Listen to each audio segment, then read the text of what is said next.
My guest today is Dave Parker. Dave is a huge supporter of the Seattle startup community. He's in the third year of running Startup Week. He's a mentor to local accelerators and college entrepreneur programs. He is currently the CEO of Code Fellows, a code training school based here in Seattle, and helps folks career transition to get jobs in technology. Now, Dave, I know you've helped more people than anyone I know get an idea to an actual refined company. So tell us some more about how that happens. So I think for me, the lessons learned of having started a number of companies myself is knowing what I know now, there's a different set of questions I would ask than the first time I did it. So being able to talk about both your successes and your failures is kind of a key moment of that, and being able to look at ideas from a really critical perspective. You have to be willing to take your idea and say, yeah, that's not a really great idea, but it's the only one I have, so maybe it's time to let it go anyway. Yeah. When is it an idea and when is it a real product or a real service? Like, when's that transition happen? Yeah, I think for your audience, one of the things I would ask if we were sitting down over coffee is, first, tell me about your idea. Give me the 1-2 sentence version. And if I can't understand it, I want to be able to ask the next set of questions, which is help me explain it a little bit more, help me understand it. And then help me understand what market it's in, right? So what type of thing is it? And I would start with, is it a product? Is it a service? Is it a passion? Or is it something else? If it's something else, you have to start over with, is it a product or a service? Because if it's something else, I don't know what it is if it's something else. If it's a passion, I appreciate people who have great passion for what they do. But passion is important, but it's not sufficient for a startup. You have to be able to really come back and say, okay, is it a service, which means after we sell it to a customer, a group of people have to deliver it, kind of like delivering a TV show or delivering legal services. Or is it a product, like a WhatsApp or a Snapchat, where somebody can use it whenever they want, and as the founder, you don't have to be awake and doing business. You can actually sell something when you sleep. So that's kind of the definition of a product. Yeah, very different. Very different, indeed. And when you're talking about products, like, there's products that maybe are just a business, and there's products that maybe are scalable and more of a technology startup. So tell us the difference between that, which maybe just a business and a startup. Yeah, I think one of the things I think about in the difference in the space, especially as we talk about startups, and startups are very vogue now, but when I started my first company in 1998, being an entrepreneur in Seattle was really different. So a lot of people think of small businesses differently than they think of startup businesses. Small businesses, generally somebody who sets up a business to run and service a particular geography. That may be a cleaners or a restaurant or something like that. And the idea of a small business, and most of American businesses are small businesses. Yeah. They are geographically constrained, and they're typically delivering services in a particular footprint. A startup business, though, has different ambitions. The ambition of a startup business is to really grow and scale past a particular geography, nationally or internationally. Yeah. And so when we think of startup businesses really have the potential to scale at an exponential level versus a linear level. So what I mean by that is they multiply in capacity versus I have one store today, I'm adding a second store. So that's what I mean by the difference in the two models. There's nothing wrong with being in a small business, but it has different economics and different dynamics than being in a startup business. The idea that you could grow a business to, I don't know, how many billions of users does Facebook have today? Yeah, exactly. That's a business that is eminently scalable, has a chance to just be a huge business. So there's a big difference between startup businesses and small businesses. Yeah, I definitely agree. So recently, Dave, Bill Gross did a TED Talk about market timing. So kind of give us your thoughts about market timing. Yeah, I'd say that was one of the great videos. He kind of broke down why companies were successful, and one of the topics was, are you at the right time to market or not time to market? Because a lot of things we see in startups is people will follow ideas that have already been successful. So let me give you an example. In 1911, my grandfather ran the first Ford garage in southwestern Washington. Well, that's before the assembly line was even started, which was 1914. So the good news was, well, he sold that company too early. But then he bought the next phone company, or the first phone company in southwestern Washington, and he sold that too early too. So one of the things I always talk with startups about is look at the market timing of the idea that you're looking at. When Groupon happened, there were a dozen followers to Groupon. Well, there was more than a dozen. There were a dozen in Seattle. Yeah. Is it an idea that no one's ever thought of before? or is it an idea that's already happened? And be objective with yourself to understand where that market timing is. So the thing I would tell you too, learning from the Ford analogy, is Henry Ford said, if I asked people what they wanted, they'd say, I wanted a faster horse. I would just remind most of your audience, there may be an exception out there, but most of us aren't Henry Ford. And the difference is with the internet today, all of that data is really now available. Yes. So market timing really matters. Do your research and do the research well. Awesome. And so let's get back to kind of the idea stage. What are some things that founders should do when they're thinking about their idea? How do they kind of get it going? You know, start on a napkin. What do you do next? So the first thing is, can you explain the idea to somebody around you that doesn't know you? It's one thing I always say, it's your mom's going to love you anyway, whether she understands your idea or not, right? So you need to go talk to people and find out if they understand the idea and if they'd be willing to use the product or the service. For a lot of first-time founders, there's two dilemmas with that. Well, number one is, it's the only idea they have, and they don't want it to be wrong. And since they don't want it to be wrong, they don't want to ask anybody about it because they may find out that it's wrong. It's wrong. The other thing that first-time founders do frequently is they will say, well, I don't want to share it with anybody because it's a secret, and somebody will steal my idea. And oftentimes in startup community, you'll hear this idea that the idea doesn't matter, execution matters. It's not really a true statement, but it definitely has caught on. And the reason it's not true is that it assumes that you have a good idea. So if you play that sentence again, the idea doesn't matter, only the execution matters, that would be true if the idea was a good idea. If the idea is a bad idea, you can execute to failure really, really fast, right, with a bad idea. So coming back on that, I think from the first-time founder perspective, if it's your only idea, you have to be willing to kill it if it's a bad idea. Yeah. And number two, keeping it secret. Ideas die from lack of exposure, not from overexposure. So the outcome for both of those is the same thing. You need to go do what we call customer development in the startup world, which is get out of the building, go talk to 100 potential customers. Yes. And I say potential customers there because a lot of times founders will confuse people they talk to who like their idea, and they'll say, well, I talked to 20 customers. A customer means they paid you something. Otherwise, they're just a prospect. They're just somebody who's a prospective customer. But if you're going to go out and figure out if your idea is a good idea or not, and it's a product idea for a consumer, you should talk to probably 100 customer interviews. And you should ask, is this a problem or not? What do you currently use to define if this, what are you using today? What do you love about what you use today? What do you hate about what you use today? What would you be willing to pay for it? And the last question you should always ask in that interview process is, if this idea was to fail, why would it fail? And what happens for a lot of startuppers for the first time ones is they have a bias in the process. They want their idea to succeed. So they'll never ask the question like, if this was to fail, Mike, tell me why it would fail.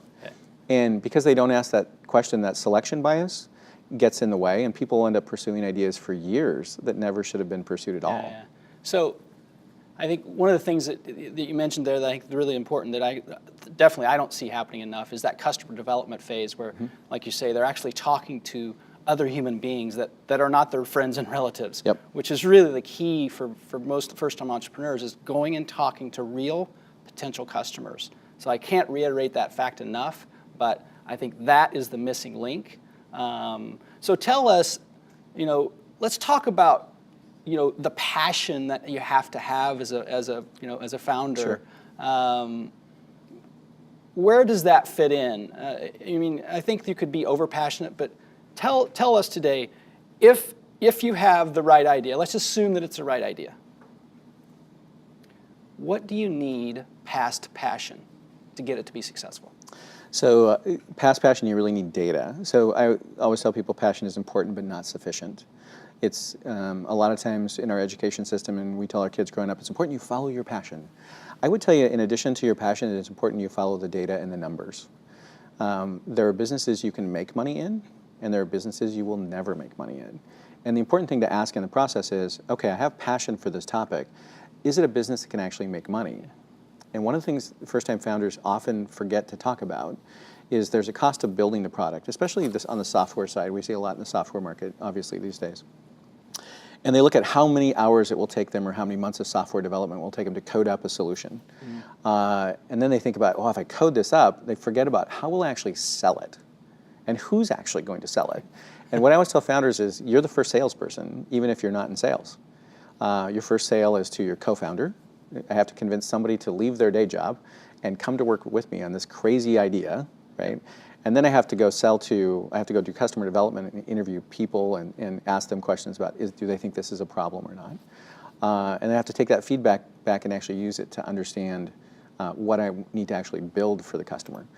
It's oftentimes it's clear in the founder's head what they're trying to do, but when they get out and talk to 100 people, what they find out is it's not really clear to the customer at all.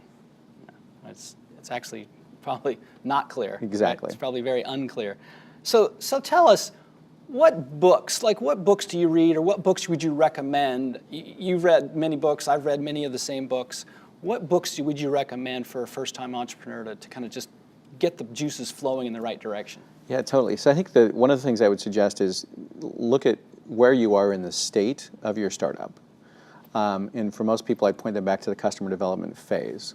So it's easy to read books that are about different stages of startups that doesn't really apply to you. I always tell people that you can go to Home Depot or Office Depot and buy office supplies, but that's not really getting your business forward. It's kind of pretending to be in business, not actually being in business. Yeah. So I would start off with Eric Ries's book, Lean Startup. Sure. Steve Blank and Eric Ries, both about similar timing. Steve's came first, which is Lean Launchpad or Startup Owner's Manual. Yeah. So both of those books really focus on what does it mean to go out and do customer development. The only challenge there is if you don't have customers, it's hard to do customer development unless you do it the heavy lifting way, which is to go out and do customer interviews. And I say customer interviews because you can't survey people. You won't get real data, and you need to sit down with somebody face to face and kind of watch their eyes and ask them questions and ask the next why question. So I'd start off with Lean Startup and start off with Startup Owner's Manual. Yeah, no, I would. Those are both great. I mean, I love Steve Blank's. Just all of his work has been stellar. So again, potential founders, they need to talk to people about not only customers, but potential founders need to talk to their friends and relatives and friends about their idea. So tell me what a potential founder needs to do to learn more about their idea. So if you look at this, and I have a checklist that we'll post for folks as well, but as you look at is it a product, is it a service, is it a passion, is it an other? The next step of that down is really going out and doing the market research to what products already exist there or what services already exist there. So for example, if you're going to be in the services business, it's you delivering a service. Every new customer you get requires you bring on more staff. Versus being in a product business, every time somebody downloads it, you don't need to make another copy of the product, they just download another copy. So customer development comes in that process, and market research comes next in the process. And there's lots of methodologies for market research, but market research is really just going out and being willing to look for competitors and see if they're there before you actually build anything. So I would tell anybody listening that before you go write a line of code, before you go invest any money, before you go build a product of any kind, go out and really look at the market for competitors. The worst thing that happens is I'll be in a conversation with a startup and they're like, oh, we're building this amazing product. I'm like, is it kind of like this product? Yeah. And they're like, oh, I don't know what that product is. And you're like, really? That's a sign. How long have you been working on this? Oh, we've been working on it for 6 months. I'm like, so in 6 months, you've never actually once gone out and looked at the competitive landscape and what the features are and what the prices are and how many customers they have. The other place I tell them to go look is Crunchbase is a great database from TechCrunch that also includes a site called the Deadpool.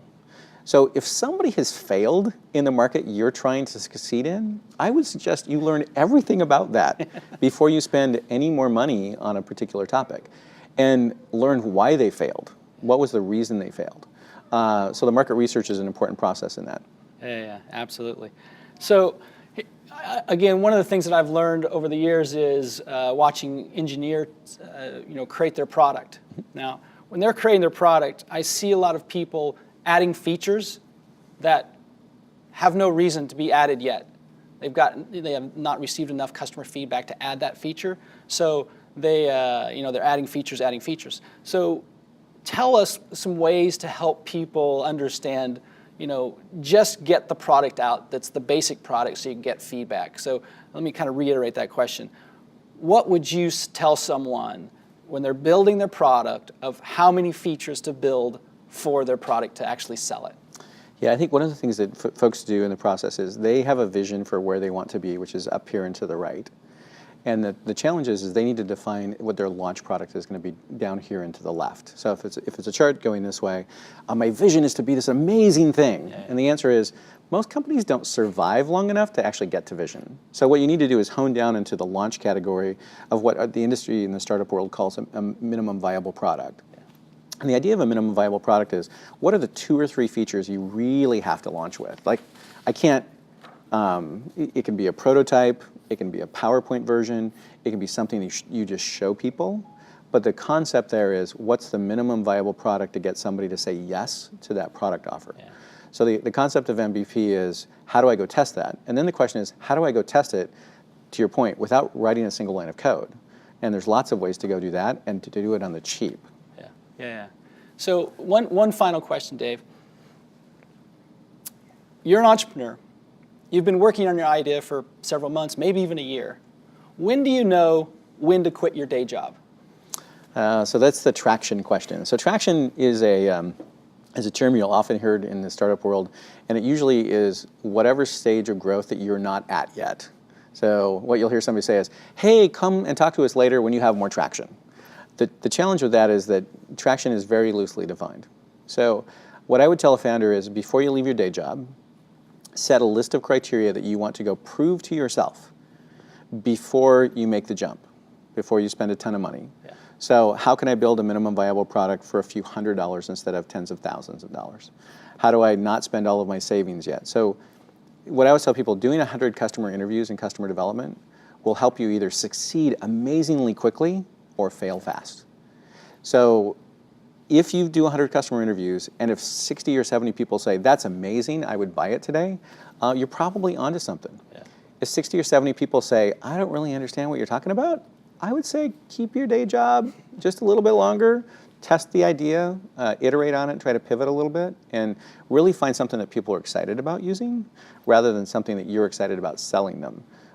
That's the big difference between quitting your day job and not quitting your day job. Yeah, absolutely. Well, again, thank you very much for being here today. I really appreciate you taking time to do this. And good luck with Code Fellows. Keep up the great work, and I'm sure we'll see you soon. Thanks for having me. I appreciate it. Okay. Yeah. Take care.